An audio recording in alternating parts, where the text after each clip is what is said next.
Salam alaikum, c'est Samir, j'espère que tu vas bien.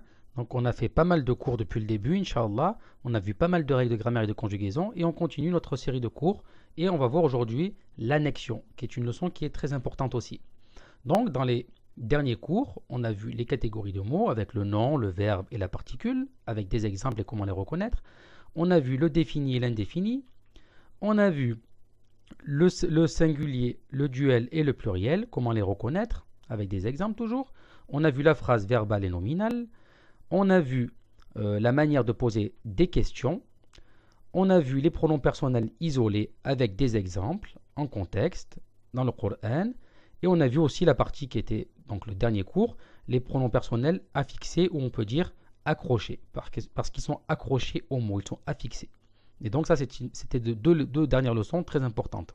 D'ailleurs toutes les leçons sont importantes parce que c'est les règles de base de la langue arabe.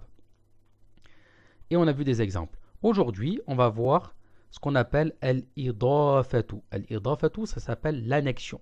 L'annexion. Donc l'annexion est composée de deux choses, al-mudaf et al-mudafu ilayhi, l'annexé et l'annexant.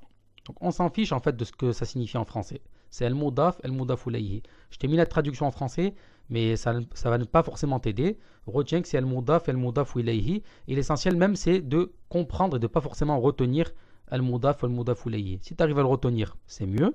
Si tu n'y arrives pas, ce n'est pas grave. À force, tu le retiendras, Inch'Allah. L'essentiel, c'est surtout de comprendre. Donc, un petit point à souligner avant de continuer. Toutes les règles qu'on voit ensemble, de grammaire et de conjugaison, toutes les règles qu'on voit de grammaire et de conjugaison, le plus important, c'est de les comprendre. Ne passe pas une autre règle. N'essaye pas de mémoriser une règle. Si tu ne la comprends pas, ça ne sert à rien. L'important, c'est de le comprendre. Et comment tu le comprends? C'est en appliquant. Si tu n'arrives pas à comprendre, regarde des exemples et essaye de comprendre. Si vraiment tu n'arrives pas, tu questionnes ton enseignant pour qu'il t'explique plus en détail. Ça, c'est le mieux. Il faut toujours essayer de comprendre en priorité. Donc, l'idafa, c'est l'annexion. L'annexion, c'est quoi? En français, par exemple, si je dis le livre de l'étudiant, il y a une annexion. Le livre, en fait, appartient à l'étudiant. Son livre, etc. Le livre de lui, le livre de l'étudiant. C'est une annexion. Comment on forme une annexion en arabe? On a le mudaf. Le mudaf, c'est quoi? Directement, on le voit en exemple pour que tu comprennes. Le mudaf, on dit qu'il ne prend jamais de tenwin. Tenwin, c'est le an, in, un. Donc là, le premier mot, donc, c'est el mudaf, qui est ici. Kitabu. Est-ce qu'il prend un tenwin? Non, il ne prend pas de tenwin. Après, il a marqué, il ne prend jamais l'article. Harfu ta'rif. Il ne prend jamais l'article. Est-ce que le mot kitab, donc qui est le mudaf, prend un article? Non, il n'y a pas d'article. Donc, il remplit les conditions, donc c'est bien un mudaf. Ensuite, on a la deuxième partie, qui est el mudafu ilayhi. El mudafu ilayhi, la règle, il n'y en a qu'une. Il finit par une kesra. Majrour. Est-ce qu'il finit par une kesra? Oui. Talibi. Donc, une fois qu'on a réuni les règles, on peut lire la phrase, c'est Kitabu Talibi, le livre de l'étudiant. Et ainsi, on a créé en fait une annexion. En arabe, en français, on a dit le livre de l'étudiant. On a utilisé combien de mots? 1, 2, 3, 4. 4 mots. En arabe, on a utilisé combien de mots? 1, 2. 2 mots. Donc, encore une preuve de la richesse de la langue arabe, car on peut dire en peu de mots la même chose qu'en français. Donc là, on voit de moitié. Là, 4. Là, ici, 2 mots.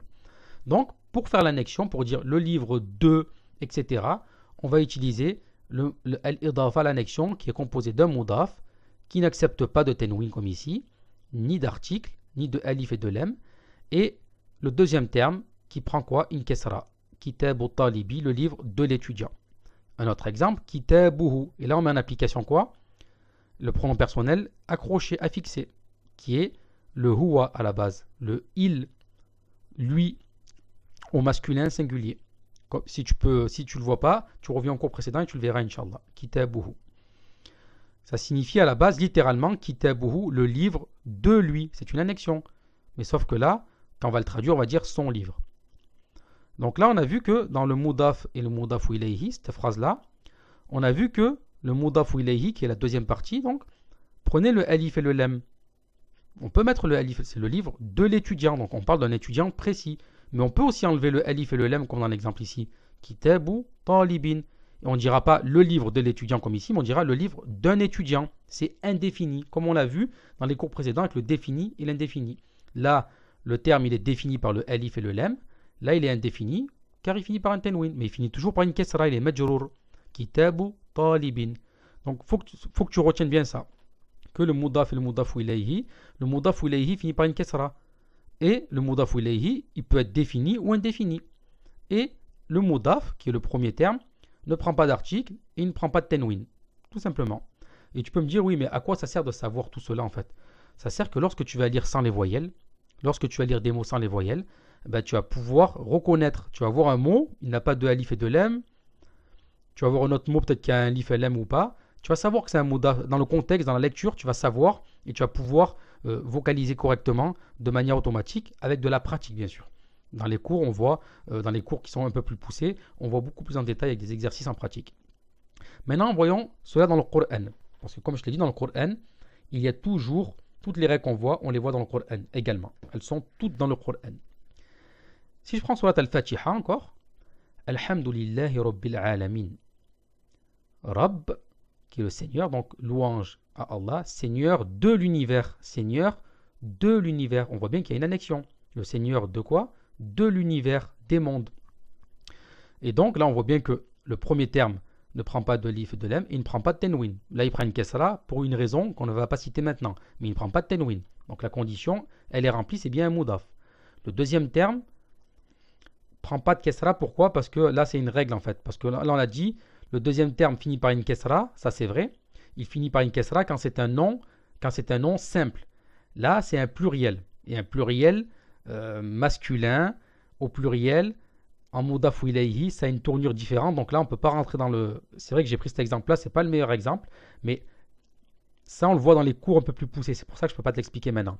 Mais sache qu'en fait, à la base, on avait vu, si tu t'en souviens bien, sinon tu peux retourner au cours, que pour faire un pluriel masculin, le pluriel masculin régulier, ça finit par ouna.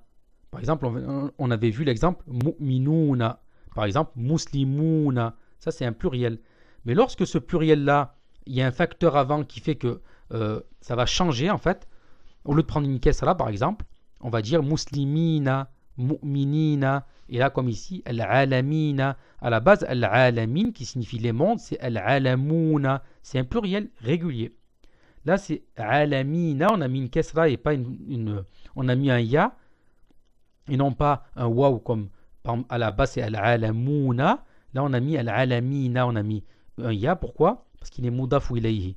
Mais ça, franchement, on ne va pas rentrer dans la règle maintenant, mais c'est une règle quand même qu'il faudra connaître dans les cours qu'on fera, Inch'Allah, ensemble dans la formation. Un exemple concret là qui va fonctionner, Inch'Allah. Rabbus samawati wal ard wa ma baynahuma. Le Seigneur des cieux et de la terre et de ce qu'il y a entre les deux. Huma, d'ailleurs, là on voit une règle qu'on a déjà vue, huma, le duel. Le pronom personnel affixé, accroché. Donc le Seigneur de quoi? Des cieux. C'est une annexion. Le Seigneur des cieux. Le premier terme, il ne prend pas de alif et de lem, pas de tenwin.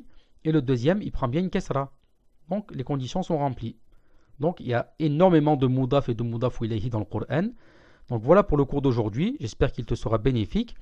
Et je te dis à très vite pour le prochain cours. Et dans les 3 prochains cours, Inch'Allah, on va voir comment former un verbe au passé, au présent et à l'impératif, Inch'Allah. Salam alaikum.